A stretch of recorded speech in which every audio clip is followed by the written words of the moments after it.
Hey, my name is Tim Buell. I'm a professional drummer living in Nashville, Tennessee, and we are doing episode 3 of Drummer Deep Dive, a series where we analyze a drummer's playing through a transcription, and then we sit down and chat with that drummer. To download the free sheet music PDF of today's transcription, you can do that in the description below. Here's Dennis.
I was talking to Aaron Spears earlier, and he was talking about he saw you play Burning for Buddy.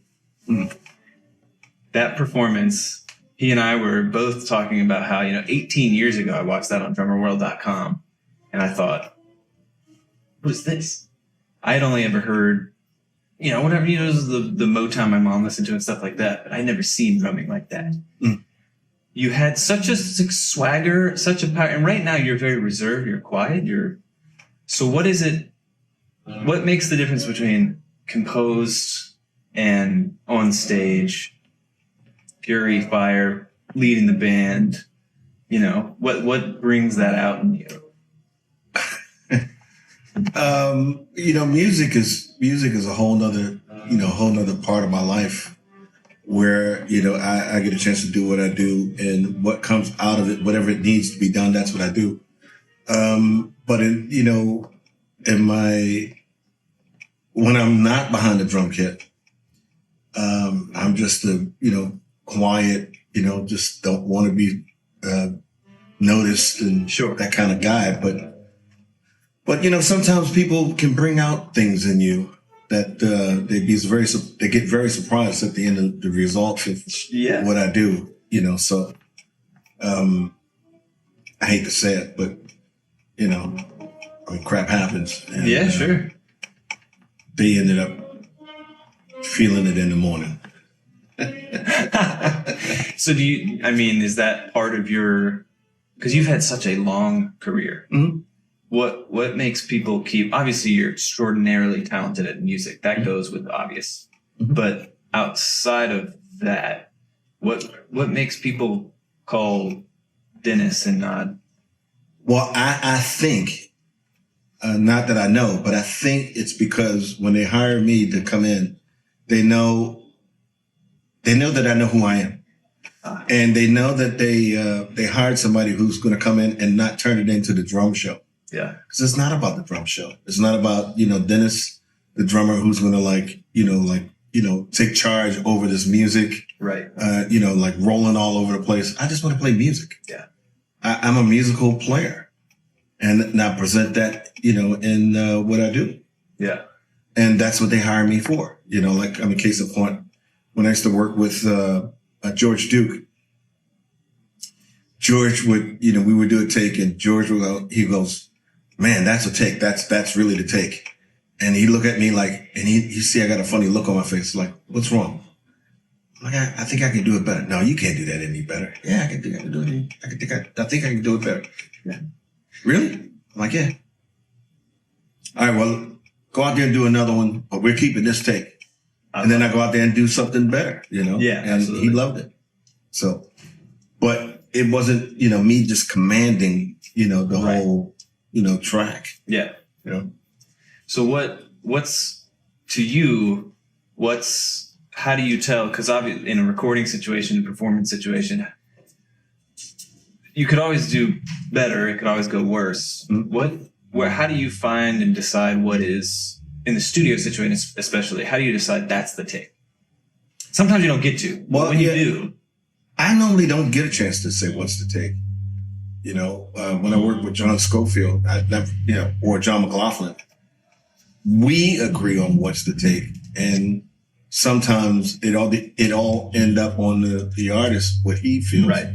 What's the take, based upon on what he played. Mm-hmm. So, but with George, George give you a choice. Yeah. And it's very seldom you run across musicians like that. Yeah. Yeah. So there was one other guy, and I can't think who it is, but he'll ask you, "What do you think?" And do you like being the decider, or do you like just giving it your all, and then they work? Well, for me, it's like I work for whoever I'm working for. I like to find out what their thoughts on it. If they think if that's a good take, then that's what we go with. Yeah. I mean, after all, it is his record. Yeah. It's he or she's record. So yeah, right. You have a couple of fantastic solo albums, though. Mm-hmm. Two of them, like Outbreak and Planet Earth. I got 4. Oh, okay. Well, those are the two I'm most familiar with. And then there's Big City. Yeah.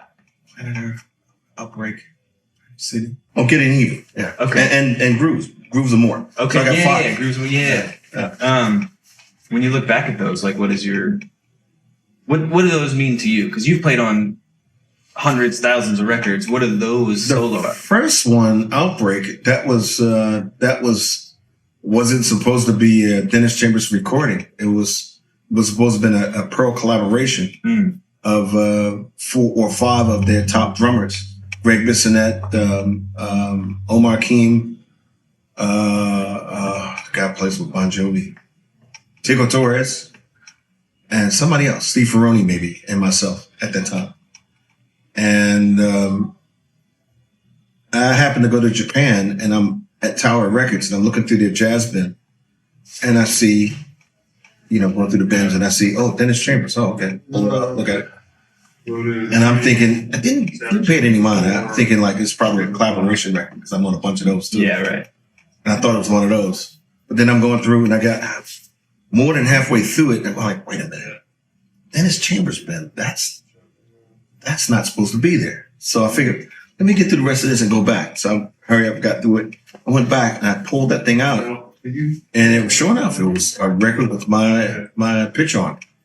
And it wasn't you? No, it was me. It's my picture. Oh, okay. My picture, my name on it. And when I looked at the titles, I'm like, wait a minute, this was supposed to be for the collaboration record. So I called up Pearl, and they didn't know how it got released like that. Whoa.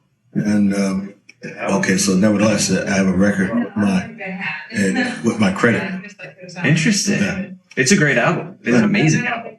Big City? This is Big City. I'm talking. Oh, okay. Yeah. Well, Outbreak.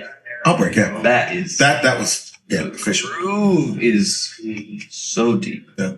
So crazy. And the arrangements on Planet Earth are, I think Aaron Rodgers played guitar on a couple of them. Yeah. Amazing guitar player. So I just love all of that. But so what's next for you? Right after this, I go to Italy on the 20th.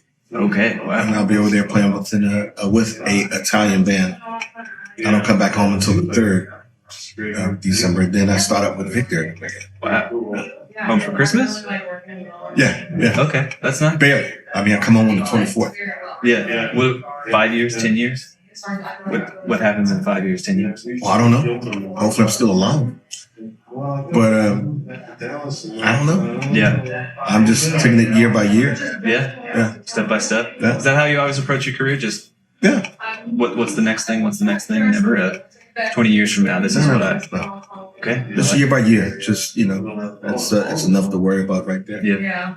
To young, I'm sure you get this a lot, but to young drummers, what would one piece of advice? To young drummers? Yeah, there's probably a lot of advice you could give. What's the one thing that if you do that, you'll probably be all right? Well, I think I've done a video, preaching about, the fact that, a lot of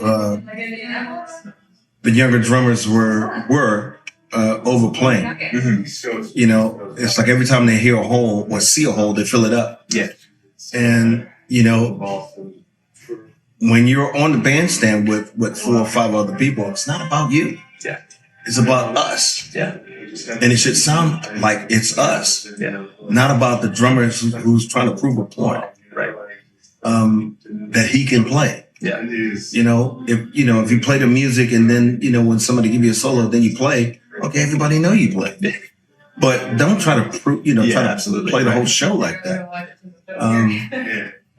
But like I said, I did a video and I think it reached some people because I keep hearing other drummers, saying they're glad that I did that video and they hear me. Yeah, so, absolutely. I mean, I made a career by doing that, and that's when I grew up, the way I grew up, listening to music and seeing music, or experiencing music, going through it. That's the way I learned. Yeah. Clyde Stubblefield, like those guys, it wasn't about like a lot of chops. They had chops. Yeah, absolutely. I had a drummer who told me he wanted to be the fastest drummer in the world. That's all he cared about. And I said to him, like, I thought he was joking. And I'm looking at him and he's not laughing. He's not smiling. And I said to him, like, okay, great. Well, I'm Dennis Chambers. You're the fastest drummer in the world. Do you think for 1 minute that I made a career by being fast? Yeah. And I am fast. Right. Yo. But yes. I didn't make a career doing that. Right. I don't care who you are. Buddy Rich was fast. Billy Cobham was fast. Or Billy Cobham is fast. Yeah. There's a lot of fast drummers out there. But, I mean, you still have to play music. Music comes first. What your intentions are as far as like what you put on it, like, how fast you're going to be. Do that in the solo, not in the music. Right. Check out 105, see So- what they're doing in there. That's it. That's it. That's it. I love it. Yeah, that's all the time we'll take. All right. That's great. Thank you. You're a legend, man. You're huge inspiration, man. I grew up watching the DVDs, grew up listening to as much as I could, YouTube as much as I can. You were probably the first drummer beyond the records I listened to that I saw and said, I gotta mess. Not I gotta become that, but this is a whole new drumming that I never heard. Well, you didn't see me with P-Funk then.